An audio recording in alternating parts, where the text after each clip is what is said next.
Кыргыз көркөм адабиятын өнүктүрүүгө зор салым кошкон таланттуу авторлорду колдоо жана алардын чыгармаларын жайылтуу максатында калемгерлер арасында жазуучу эл аралык адабий сынагы өткөн жылдын жай айларында жарыяланып, талапкерлерди кабыл алып баштаган. 100дөн ашык жазуучулардын арасынан мыкты делип суурулуп чыккан жеңүүчүлөрдү сыйлоо аземи бүгүн болуп өттү. Мы организовали конкурс, литературный конкурс. Биз бул сынакты уюштурганыбыздын себеби кыргыз элинин ичинен чындыгы таланттарды алып чыгып, чыгармалардын дүйнөлүк деңгээлге көтөрүү.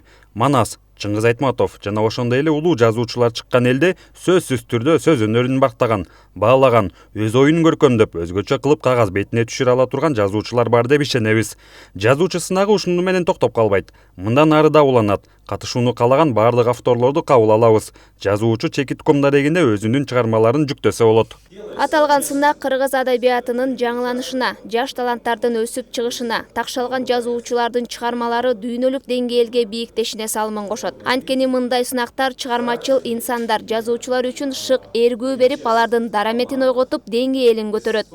Улуттук адабиятыбызга өзгөчө көңүл бөлбөсөк, адабият болбосо бул улуттун келечегине дагы доо кетет. Ошон үчүн элди агартып, мындай руханий тазартып, көп руханий азык бере турган бул көркөм чыгармаларда биздин маданияттын баарынын башаты барып, ошо сөзгө, улуттук адабиятка барып такалат.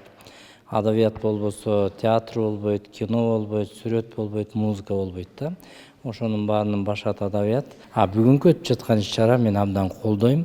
Бул бүгүнкү күндөгү биздин калемгерлерибизди колдоо максатында уюшулган биздин Кыргызстандын жарандарынын активдүүлүгүнөн кабар берет. Сынакка 100дөн ашык авторлор катышып, өз калемдерине таандык чыгармаларын жарыялашкан. Жеңүүчүлөрдү тандоодо эксперттик комиссия 3 негизги критерийди колдонушкан. Чыгарма улуу дүйнөлүк философияны чагылдырыш керек. Алар көрүнүктүү тилде жазылып, жандуу адабий типтерге багытталуусу кажет.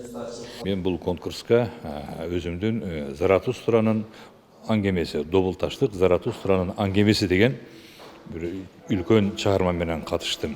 Ал китеп былтыркы ушул кыргыз жазуучулардын конкурсунда дагы биринчи орунду алган чыгармалардан. Добулташтык Заратустранын деп атпайбы? Заратустра кимдики экенин, каяктыкы экенин эмчекти билбейбиз. Бирөөлөр айтат Казакстандын аймагында төрөлгөн дейт. Бирөөлөр айтат азыркы Өзбекстандан дейт. Бирөөлөр айтат Ирандын аймагында төрөлгөн. Анан ушу менин чыгармамда ошол бирөө ошо Заратустранын сөөгүн Кыргызстандын аймагынан таап алдык деп ошол окуя ошол жөнүндө. Жеңүүчүлөргө атайын диплом, статуэтка жана сыйлыктар тапшырылды. 8 мыкты делип, финалга чыккан жазуучулардын татыктуу чыгармалары англис тилине которулуп, белгилүү эл аралык Букер адабий сыйлыгына жиберилет. Алтынар Шайдылдаева, Самаган Тайырбеков, УТРК Чүй.